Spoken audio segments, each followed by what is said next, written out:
안녕하세요. 저는 이번 주에 원비톡을 맡게 된 영어 이름 한입니다. 오늘 제가 조사한 자료는 백그라운드 뮤직에 대한 과학인데요. 저희가 흔히 영화나 어떤 상황에 맞는 백그라운드 뮤직을 많이 듣는데요. 통칭 브금이라고 하죠. BGM. 그래서 이 부분이 정말 생각보다 과학적이고 섬세한 그런 디자인적인 측면이 많이 들어가는 필드인데 이 부분에 대해서 오늘 한번 왜 중요한지 그리고 이게 어떤 측면으로 쓰이고 있는지 대해서 한번 알아보고자 합니다. 제가 영화를 딱 생각을 했을 때 제일 감명 깊게 봤던 장면이 하나 있습니다. 그 부분이 바로 반지의 제왕입니다. 요한의 기병대가 오크들을 쓸어버리려고 이제 달려가는 이 웅장한 장면인데요. 여기서 들려오는 음악이 정말 모든 아드레날린을 다 끌어올릴 만한 그런 웅장한 부금을 깔으면서 장면에 대한 클라이막스를 더 부각시킵니다. 제일 앞에서 달려가는 왕의 모습과 함께 겹쳐져서요. 근데 말이죠. 이 장면에 이마트 부금이 들어가면 어떻게 될까요?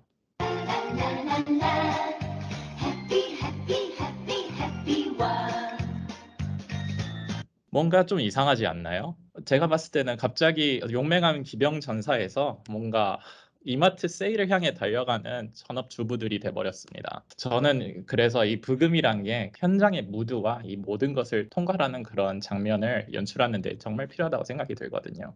그래서 이런 부분을 봤을 때 부금이 차지하는 영향은 지대하다 생각을 합니다. 그래서 우리가 중요한 점은 맞는 장소에서 적시적기에 그 노래를 깔아야 상황을 부각시킬 수가 있습니다. 부금이란 게 꼭 필요한 요소는 아니지만 만약에 들어갔을 때 그 상황을 고조시켜주는 역할을 하는데 여기 보이시면 살짝 불편하지요. 네, 딱 그런 느낌입니다. 그래서 그런 무드를 적용시키기 위해서 저희는 약간 로맨틱한 그런 상황을 표현하기 위해서는 로맨틱한 그런 음악을 깔고요. 권위적이고 좀 포멀한 느낌을 연출하기 위해서는 클래식 음악을 트는 편입니다. 그리고 뭔가 활기 넘치고 술집에서 맥주 한 잔 짠 해야 될 것 같은 그런 부분에서는 팝이랑 락 뮤직을 트는 경우가 있습니다. 대표적인 예로 최근에 나온 것 중에 탑건이라는 영화가 있는데 거기서 이제 맥주집에 가면은 컨트리 음악이랑 락 음악을 섞어 놓은 음악이 나오면서 그 순간의 그 라이브함을 체험할 수 있게 해주는 그런 상황을 음악을 통해서 더 부각을 시키고 있습니다. 그리고 BGM, 부금, 그러니까 백그라운드 뮤직은 관객들을 위한 그리고 청취자들을 위해 메시지를 날리는 그런 역할도 하는데요. 음악을 만들 때는 그 음악을 작곡한 사람 그리고 그것을 감독하는 사람들의 철학과 생각과 텐션이 들어가서 상당히 많은 메시지가 들어간 거를 볼 수 있습니다. 개인적으로는 한스 짐머라는 되게 유명한 작곡가가 있고요. 또 여러 가지 음악 감독을 겸임한 히사이 시조 같은 일본의 유명한 그 지브리 스튜디오에서 많은 곡을 작곡한 그런 아티스트들이 있습니다. 해서 백그라운드 뮤직은 정말 주변의 환경 세계관을 묘사하고 그 다음에 메시지를 던지는 데 최적화가 된 툴이라서 클라이막스에서 주로 많이 쓰이고 또 주변의 스토리 전개에서 꼭 필요한 그런 무드를 조성하는 데도 많이 쓰이고 있습니다. 그러면은 예를 하나 들어볼까요? 제가 또 개인적으로 좋아하는 영화인데요. 인터스텔라입니다. 인터스텔라에서 어떻게 이게 쓰이는지 한번 잠깐만 보실게요. 토성을 지나가는 장면입니다.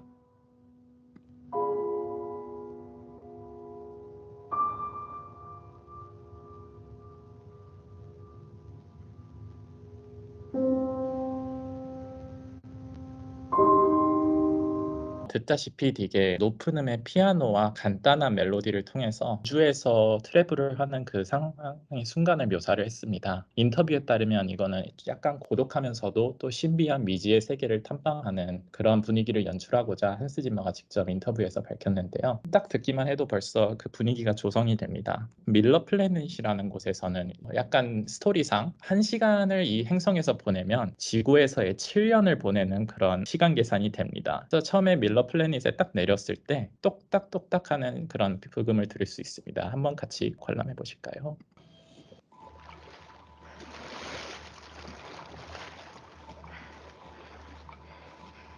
자세히 들으시면 똑딱똑딱 하는 소리가 들립니다. This way. 들으셨을지 모르겠지만 약간 틱틱틱틱 거리는 그런 소리가 들리는데 이거는 한스 짐머가 직접 인터뷰에서 이거는 지금도 시간은 흐르고 있고 우리는 시간이 없다 해서 우리 팀은 서둘러야 된다라는 것을 표시하기 위해서 그런 사운드를 넣었다고 합니다. 그리고 이 음악은 점점 후반부로 갈수록 커지는데요.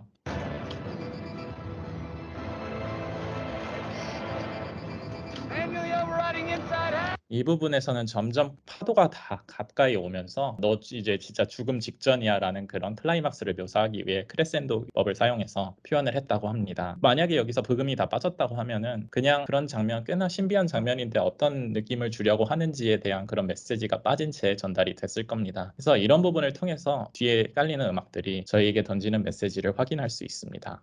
그리고 저희한테 유저 익스피리언스, 즉 저희랑 어떤 관련이 있는지 모르겠지만 각 노래마다 서로 느끼는 게 다른 만큼 저희가 연관된 기억을 떠올리는 데도 아주 중요한 역할을 합니다. 영화 클래식에서 딱 듣기만 하면 잘 모르죠. 근데 만약에 너에게 난 해질녘 무렵처럼 이 노래를 듣는 순간 다들 기억하실 겁니다. '아 맞다. 그 노래.' 하면서 각 모두가 이제 떠오르는 기억들은 다를 겁니다. 해서 뒤에 깔리는 배경음악이 모든 사람들에게 비슷하지만 각자 개인의 삶마다 어떤 이미지를 떠오르게 할 수 있는 그런 추억 여행까지 보장을 할 수 있습니다. 그리고 두 번째 방법은 아무래도 음악이 치유로도 많이 쓰인다고 하더라고요. 그런 치유적인 요소에서 봤을 때 ASMR을 통해서 마음의 휴식을 취하는 그런 앱들도 많이 나오는 편입니다. 자연의 소리를 들으며 또는 저 같은 경우는 번개가 치는 그런 음악을 자주 들으면은 '우리 집은 포근해. 역시 이불 밖은 무서워.'라는 그런 생각이 들면서 되게 편안해지고 잠을 더 잘 잘 수 있는 요소가 되더라고요. 이것도 하나의 음악적으로 제 약간 불면증이 있는 거를 치유하는 방법 중 하나인데 이런 부분들이 좀 많은 쪽에서 작동을 하고 있다고 생각합니다. 그리고 그 순간만큼의 가치 있는 사람들 사이에서 약간의 끈끈 서로 이어주는 커넥션의 역할을 합니다. 예를 들어서 페스티벌 같은 데선 모두가 아는 음악이 나왔을 때 떼창을 하는 한국은 떼창을 많이 하니까 떼창의 민족이라고도 불리긴 하죠.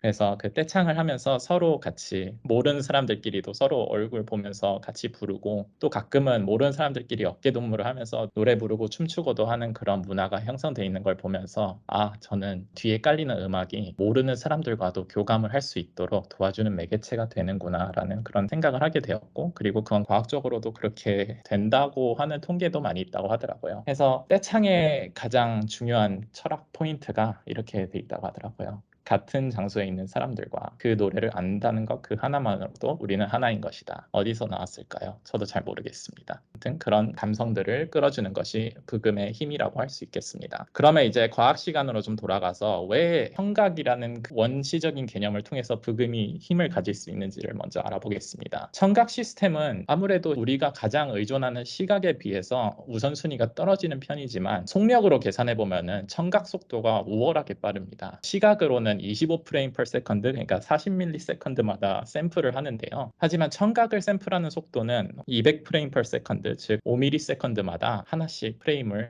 측정을 해서 계산을 하고 있습니다. 그 말은 저희가 듣는 속도로 처리하는 그 액션 리액션이 엄청 빠르다는 걸 알 수 있습니다. 뭐 예를 하나 들어보자면 저희가 단거리나 장거리 계주를 할 때 신호탄을 쏘는데 그 소리를 딱 듣는 순간 출발하는 거랑 기가 내려가면서 출발을 하는 거랑은 약간의 그 미세한 차이가 있다고 하지만 그 반응을 하는 선수들의 입장에서는 정말 0.1초라도 엄청 중요한 반응 속도이기 때문에 우사인 볼트는 이거에 대한 반응 속도가 엄청 빠르다고 알려져 있습니다. 그리고 일단은 청각은 시각에 비해서 사방면을 들을 수 있습니다. 양쪽에 귀가 하나씩 달려 있고 저희는 양쪽에서 위에든 아래든 옆으로든 뒤든 대각선이든 모든 방면의 소리를 다 듣고 측정을 하는데 아무래도 저희가 모기 소리 같은 걸 들을 때 맞다 하면서 이렇게 몸을 움찔하는 것도 다 그 일간 약간 그거에 예가 될 수도 있겠습니다. 그리고 제일 중요한 건 청각 시스템은 쉬지 않습니다. 시각은 저희가 눈을 깜빡거릴 때 약간의 레이턴시가 생긴다고 하죠. 청각은 갈 때도 쉬지 않고 해서 저희가 위험 요소에 대처할 수 있는 정글의 세계의 그런 느낌을 주는 것 같기도 합니다.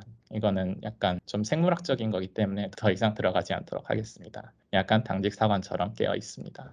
그러면은 부금의 5가지 요소는 무엇일까요? 저는 이렇게 정리를 하고 싶습니다. 템포, 장르, 키, 그리고 목소리, 그다음에 크기라고 생각을 합니다. 저는 템포는 빠르거나 느리거나를 통해서 장소에 있는 분위기에 맞춰야 하는 그런 요소가 하나 들어간다고 보고요. 무엇보다 장르도 되게 중요한 것 같습니다. 예를 들어서 저희가 조용히 대화를 하고 싶은데 거기서 헤비메탈 음악을 틀어버리면 글쎄요, 대화가 제대로 되기도 전에 스트레스만 받고 나올 것 같습니다. 그리고 키, 메이저랑 마이너라는 키가 있는데요.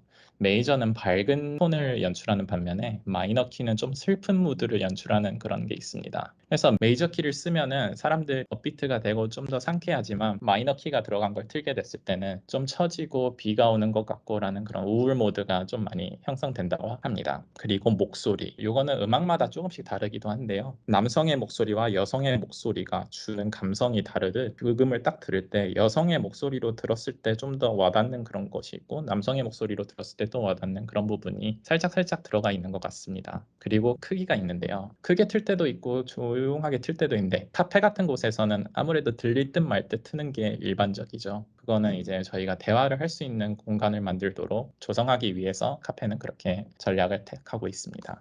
그렇다면은 약간의 상업적인 측면에서 알아볼 텐데요. 아무래도 저희가 약간 이거 패션 매장에서 틀만한데 라는 그런 부금들이 이렇게 모여 있는 걸 볼 수 있습니다. 이걸 통해서 이게 아무래도 플레이리스트가 각 판매 매장마다 채택하고 있는 게 다 다르구나. 그것들은 이제 아무래도 그 매장만의 감성에 따라서 다르지 않을까 싶습니다. 자라 같은 곳에서는 하우스 음악을 많이 트는 편이고요. 탑10 같은 곳은 사실은 잘 모르겠습니다. 왜냐하면 탑10에서는 가끔은 트로피컬한 그런 음악도 틀 때가 있으면서 또 동시에 케이팝도 많이 들리거든요. 대신 스타벅스 같은 곳은 항상 겨울만 되면 재즈를 틉니다. 그 이유가 좀 더 포근하고 따뜻한 장작 타는 그런 감성을 연출하기 위해서라고 하더라고요. 그다음에 호텔 라운지 같은 곳에서는 좀 부드럽지만 또 동시에 베이스가 자주 들어간 좀 중후한 느낌을 주는 경우가 많습니다. 그래서 저희가 예를 하나 들어볼 텐데요. 체육관에서 트는 것과 카페에서 트는 것에 대한 차이를 좀 알아보겠습니다. 아무래도 체육관은 서로 이렇게 뛰고 막 에너제틱한 그런 게 있어야 되기 때문에 테크노나 드럼앤베이스 같은 BPM이 빠른 음악을 트는 편이고요. 카페 같은 곳에서는 좀 더 릴렉스하고 분위기 무드 있는 재즈나 보사노바 음악 톤을 틉니다. 그래서 만약에 이제 체육관에서 갑자기 보사노바가 나오면은 항의하는 회원들이 있더라고요. 실제로 제가 다니는 그쪽에서는 야, 음악 좀 신나는 것 좀 틀어줘라 하면서 항의 글이 올라오는 것도 있어서 그때부터는 뭔가 약간 EDM 음악으로 많이 바꿔서 사실은 좀 시끄럽긴 하지만 그래도 러닝머신 달릴 때 약간 신나면서 들썩들썩하면서 뛸 수 있는 그런 분위기가 지금은 조성된 것 같습니다.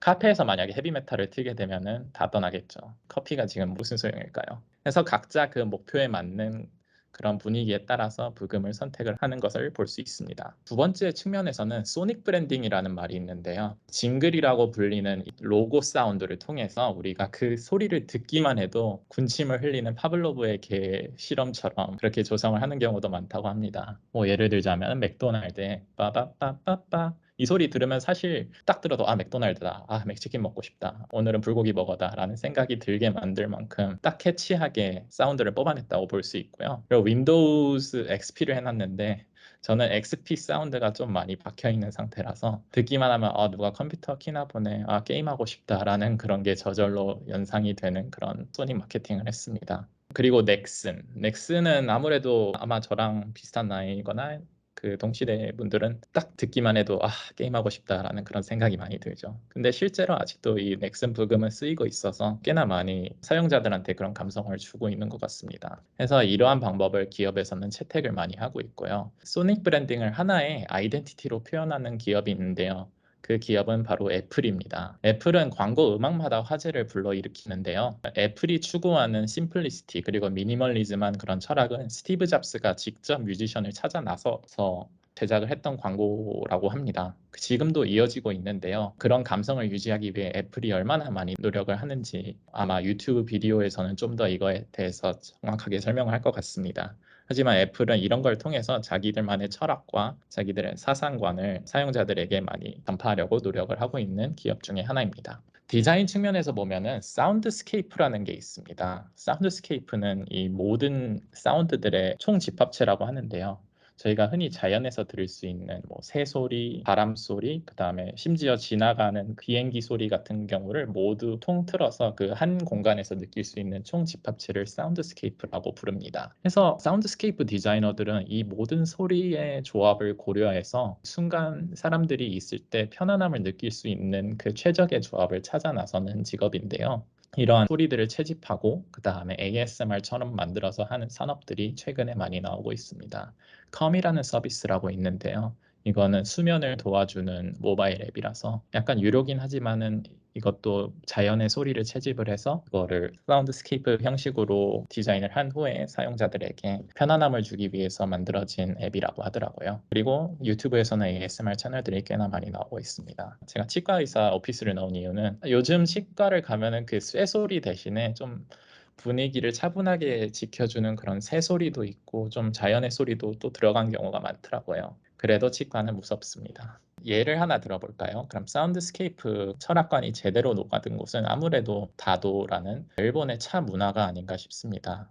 실제로 제가 다녔던 학교에서는 일본 정원이 있어서 다도 체험을 할 수 있었는데요. 되게 조용하면서도 안에 옆에 보이는 그림과 같이 정원 같은 게 있어서 뭔가 물 떨어지는 소리, 새 소리, 나 진짜 숲에 있다라는 그런 착각을 불러일으킬 만한 그런 조성을 해놓고 차를 따를 때도 그 소리 하나하나에 집중해서 문화를 잘 형성한 것 같습니다. 그래서 약간 중요한 사운드들을 뽑아보면은 물이 떨어지는 소리, 장작이 타는 소리, 그리고 저희가 그쪽에서 나막신을 신고 걷진 않았지만 원래 원조는 나막신 같은 거를 신고 또각또각 하는 소리까지도 고안을 했다고 하더라고요. 그리고 이제 자연의 소리, 특히 새 소리 같은 경우도 잘 조성을 해서 이 하나의 문화를 만드는데 얼마나 다도의 창시자가 고민을 했는지 알 수 있습니다. 15세기에 심지어 창시가 됐다고 하더라고요. 그래서 일단 마지막으로 정리를 해보면 저희가 청각에 대한 반응이 더 시각보다 빠른 편입니다. 해서 부금을 딱 들을 때 저희가 감정적으로 반응하는 것도 빠르고요. 그 다음에 저희 연관된 메모리까지 다 나오면서 효과적인 결과를 낳을 수 있습니다.